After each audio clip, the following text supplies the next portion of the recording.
महाराष्ट्र विधानसभा निवडणुकीच्या मैदानामध्ये 10 विधानसभा मतदारसंघ असे आहेत ज्या ठिकाणी ठाकरे आणि शिंदे यांच्यामध्ये हाय व्होल्टेज लढत आपल्याला बघायला मिळते आणि या 10 हाय व्होल्टेज विधानसभा मतदारसंघामध्ये कोण मारतंय बाजी आणि कोणते आहेत ते हाय व्होल्टेज विधानसभा मतदारसंघ चला तर बघूयात। सांगोला विधानसभा मतदारसंघामध्ये शहाजी बापू पाटील शिंदे यांच्याकडून तर दीपक साळुंके ठाकरे गटाकडून मैदानामध्ये आहेत। बाबासाहेब देशमुख शेकापकडून मैदानामध्ये आहेत।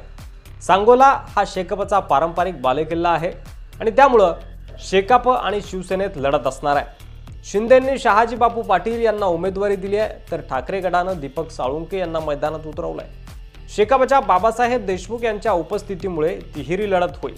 लोकसभा निवडणुकीत महायुतीला सांगोल्यामध्ये लीड मिळालं होतं, त्यामुळे शहाजी बापू विजयी होतील असा अंदाज वर्तवला जातोय। पुढची हाय व्होल्टेज लढत आहे ती म्हणजे पाटण विधानसभा मतदारसंघात शिंदेंच्या शिवसेनेकडून शंभूराज देसाई मैदानात आहेत तर ठाकरे गटाकडून हर्षद कदम। शंभूराज देसाई जे शिंदे गटाचे विद्यमान आमदार आहेत यांनी 2019 मध्ये राष्ट्रवादीच्या सत्यजित पाटणकर यांचा पराभव केला होता। ठाकरे गटाच्या हर्षद कदम यांना या मतदारसंघातून उमेदवारी देण्यात आली आहे। लोकसभा निवडणुकीत महाविकास आघाडीला जास्त मतं या विधानसभा मतदारसंघात मिळाली होती, त्यामुळे शंभूराज देसाईसाठी लढाई कठीण होऊ शकते। मात्र राष्ट्रवादी शरद पवार गटाची साथ ठाकरेंच्या उमेदवाराला मिळेल का यावर प्रश्नचिन्ह आहे। शरद पवार गट त्या ठिकाणी त्यांना जागा न सुटल्याने नाराज आहे अशी देखील मतदारसंघात चर्चा आहे। तर दुसरीकडे शंभूराज देसाई यांनी अनेक विकास कामं आणि भरघोस निधीच्या जोरावर एक वेगळी छाप दाखवून दिली आहे, त्यामुळे ते या ठिकाणी विजय खेचून आणतील असं एकंदरीत चित्र दिसत आहे। पुढचा विधानसभा मतदारसंघ ज्या ठिकाणी हाय व्होल्टेज लढत आहे ठाकरे आणि शिंदे यांच्यामध्ये तो म्हणजे सावंतवाडी विधानसभा मतदारसंघ। दीपक केसरकर शिवसेनेकडून तर राजन तेली ठाकरे गटाकडून मैदानात आहेत आणि विशाल परब या ठिकाणी भाजपकडून मैदानात उतरलेत। कोकणातील सिंधुदुर्ग जिल्ह्यातील सावंतवाडी विधानसभा मतदारसंघात यंदाच्या निवडणुकीत अत्यंत रंगतदार लढत रंगण्याची चिन्ह आहे। एकीकडे शिंदे यांचे दिग्गज नेते आणि मंत्री दीपक केसरकर हे चौथ्यांदा विजयी षटकार डोकण्याच्या उद्देशाने निवडणुकीच्या रिंगणात उतरले आहेत, तर दीपक केसरकर यांच्या विरुद्ध ठाकरे गटाने राजन तेली अशी मुख्य लढत यांच्यामध्ये होते आहे। पण इच्छुक उमेदवारांच्या बंडखोरीमुळे या मतदारसंघात चौरंगी लढत पाहायला मिळणार आहे। नुकताच भारतीय जनता पार्टीचे जे बंडखोर उमेदवार या ठिकाणी होते त्यांची आणि देवेंद्र फडणवीस यांची कॉल रेकॉर्डिंग देखील व्हायरल झालेली आपल्याला बघायला मिळाली। महायुतीमधील भाजपकडून निवडणूक लढवण्यास इच्छुक असलेले नेते विशाल परब आणि महाविकास आघाडीमधील शरद पवार गटाकडून निवडणूक लढण्यास इच्छुक असलेल्या अर्चना घारे या दोघांच्या बंडखोरीमुळे सावंतवाडीमधील निवडणूक आता चौरंगी झाली आहे असं म्हणायला हरकत नाही। मात्र मुख्य लढत शिंदेंचे शिलेदार दीपक केसरकर आणि ठाकरे गटाचे राजन तेली यांच्यात आहे, त्यात दीपक केसरकर विजयी होतील असं एकंदरीत बोललं जात आहे। पुढची हाय व्होल्टेज लढत होते महाड विधानसभा मतदारसंघामध्ये। शिंदेंच्या नेतृत्वामध्ये भरत गोगावले मैदानामध्ये आहेत तर माणिकराव जगताप यांच्या कन्या स्नेहल जगताप ठाकरे गटाकडून मैदानात आहेत। महाड विधानसभा मतदारसंघात भरत गोगावले आणि माणिकराव जगताप यांच्या कन्या स्नेहल जगताप ठाकरे गटाकडून ज्या आहेत त्यांच्यामध्ये थेट सामना होतोय। 2019 मध्ये गोगावले यांनी मोठ्या फरकाने विजय मिळवला होता, त्यामुळे गोगावले यांच्या विरोधात ठाकरे गटाच्या स्नेहल जगताप तग धरू शकणार नाहीत असा एकंदरीत अंदाज वर्तवला जातोय। पुढची हाय व्होल्टेज लढत होती आहे भायखळा विधानसभा मतदारसंघामध्ये। शिवसेनेकडून यामिनी जाधव आणि ठाकरे गटाकडून मनोज जामसुदकर मैदानात आहेत। भायखळा विधानसभा मतदारसंघात एकनाथ शिंदे यांनी पुन्हा एकदा यामिनी जाधव यांच्यावर विश्वास टाकलाय आणि ठाकरे गटाचे मनोज जामसुदकर त्यांच्या विरोधात मैदानात आहेत। यामिनी जाधव यांच्या विरोधात ठाकरे गटाने जोरदार मोर्चा बांधलाय, मात्र शिंदेंनी यामिनी जाधव यांना बळ दिलंय।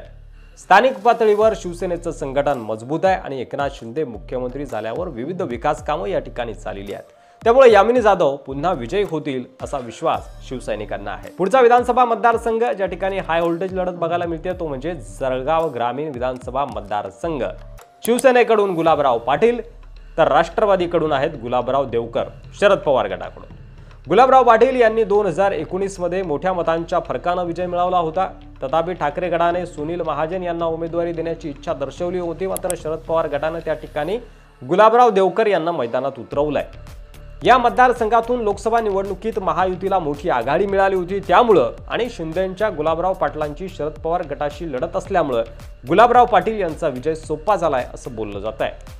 त्यानंतर पुढची हाय व्होल्टेज लढत होते सिल्लोड विधानसभा मतदारसंघात। शिवसेनेकडून अब्दुल सत्तार आणि ठाकरे गटाकडून सुरेश बनकर मैदानात आहेत। सिल्लोड विधानसभा मतदारसंघात अब्दुल सत्तार यांना पुन्हा उमेदवारी मिळालेली आहे। ठाकरे गटाने सुरेश बनकर यांना उमेदवारी देऊन सत्तार यांच्या विरोधात टाकलंय। लोकसभा निवडणुकीत महायुतीला आघाडी मिळाली होती या विधानसभा मतदारसंघामध्ये, त्यामुळे सत्तार यांच्या विरोधात लढाई तगडी होईल। सत्तार यांचं स्थानिक पातळीवरील संघटन मजबूत आहे आणि त्यामुळे नवीन उमेदवाराला त्यांचं चक्रव्यूह भेदून विजय मिळवणं खूप कठीण असणार आहे। शिवाय सत्तार यांची शिल्लोडमध्ये हवा आहे, अनेक विकास कामं त्यांनी केलेली आहेत, शिंदेची ताकद त्यांच्या सोबत आहे। रावसाहेब दानवे यांची मात्र त्यांच्यावर नाराजी असं बोललं गेलं, मात्र आता तेही त्यांच्या सोबत असतील अशी चर्चा आहे। त्यामुळे या विधानसभा मतदारसंघामध्ये अब्दुल सत्तार सहज विजयी होतील असं देखील बोललं जात आहे। पुढचा विधानसभा मतदारसंघ ज्या ठिकाणी हाय व्होल्टेज लढत आहे तो म्हणजे छत्रपती संभाजीनगर पश्चिम विधानसभा मतदारसंघ।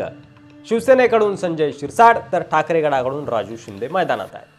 छत्रपती संभाजीनगर पश्चिम विधानसभा मतदारसंघात संजय शिरसाट आणि राजू शिंदे यांच्यामध्ये थेट सामना होतोय। लोकसभा निवडणुकीत बुमरेंना चांगली आघाडी संजय शिरसाट यांच्या मतदारसंघातून मिळाली होती। संजय शिरसाट हे शिवसेनेतील दिग्गज नेते म्हणून ओळखले जातात। मंत्रिपदाची माळ थोडक्यात हुकली मागच्या वेळी, यामुळे यंदा त्यांनी विजय मिळवला तर त्यांचं मंत्रिपद पक्क मानलं जातंय। शिवसेनेची, शिंदेंची, खासदार संदीपान भुमरेंची ताकद तर त्यांच्या पाठी आहेच, शिवाय ते स्वतः विशेष जोर लावणार आहेत, त्यामुळे त्यांचा विजय देखील पक्का मानला जातोय। 9वी हाय व्होल्टेज लढत होते महाराष्ट्रामध्ये, ती म्हणजे रत्नागिरी विधानसभा मतदारसंघात। शिवसेनेचे दिग्गज नेते उदय सामंत यांच्या विरुद्ध ठाकरेंनी सुरेंद्रनाथ माने यांना मैदानात उतरवलंय। कोकणातील दिग्गज नेते ज्यांनी शिवसेनेला कोकणात जिवंत ठेवलं ते म्हणजे उदय सामंत आणि सुरेंद्रनाथ माने ठाकरे गटाकडून यांच्यामध्ये सामना आहे। यावेळी दोन्ही गटाच्या बाजूने चुरशीची लढाई होईल, मात्र उदय सामंत हे मंत्री होते, त्यांची कोकणात ताकद आहे, वजन आहे। शिवसेनेचे जवळपास सर्व नेते, पदाधिकारी आणि कार्यकर्ते त्यांच्या सोबत आहे। शिवाय आता भाजप आणि राणेंची साथ त्यांना लाभणार आहे, त्यामुळे विजय सावंत यांचा विजय देखील सोपा मानला जातोय। शिंदे विरुद्ध ठाकरे अशी हाय व्होल्टेज पुढची लढत ती म्हणजे दापोली विधानसभा मतदारसंघातली। रामदास कदम यांचे चिरंजीव योगेश कदम शिवसेनेकडून तर ठाकरे गटाकडून संजय कदम मैदानामध्ये आहे। या मतदारसंघात योगेश कदम आणि संजय कदम अशी थेट लढाई आहे। रामदास कदम यांचे चिरंजीव योगेश कदम यांच्यासाठी स्वतः एकनाथ शिंदे मैदानात असणार आहेत। शिवाय शिवसेनेची तोफ रामदासभाई कदम सुद्धा आपल्या मुलासाठी ताकद लावणार आहेत। 2019ला योगेश कदम या ठिकाणी आमदार झाले होते, त्यांना जवळपास 51.31% मतदारांनी पसंती दिली होती, त्यामुळे यंदा पुन्हा एकदा त्यांना संधी मिळेल आणि ते विजयी होतील असं चित्र आहे। तर हे होते महाराष्ट्रातील शिंदे विरुद्ध ठाकरे असे 10 हाय व्होल्टेज सामने, हाय व्होल्टेज लढती। यांच्यामध्ये चुरशीची लढत होण्याची शक्यता आहे। यामध्ये काही लढाईंमध्ये अडीतडीचा सामना बघायला मिळेल, तर शिंदेंच्या नेतृत्वातील त्यांचे शिलेदार सुद्धा मजबूतीने ते लढाई करताना दिसतील। आता या ठिकाणी कोण जिंकेल असं तुम्हाला वाटतंय? तुमचं मत कमेंट बॉक्समध्ये लिहायला विसरू नका। शिंदे की ठाकरे, कोण मारेल बाजी नक्की सांगा। व्हिडिओ आवडला असेल तर शेअर करा। पुन्हा भेटू पुढच्या व्हिडिओमध्ये, तोपर्यंत रजा घेतो। धन्यवाद। जय महाराष्ट्र।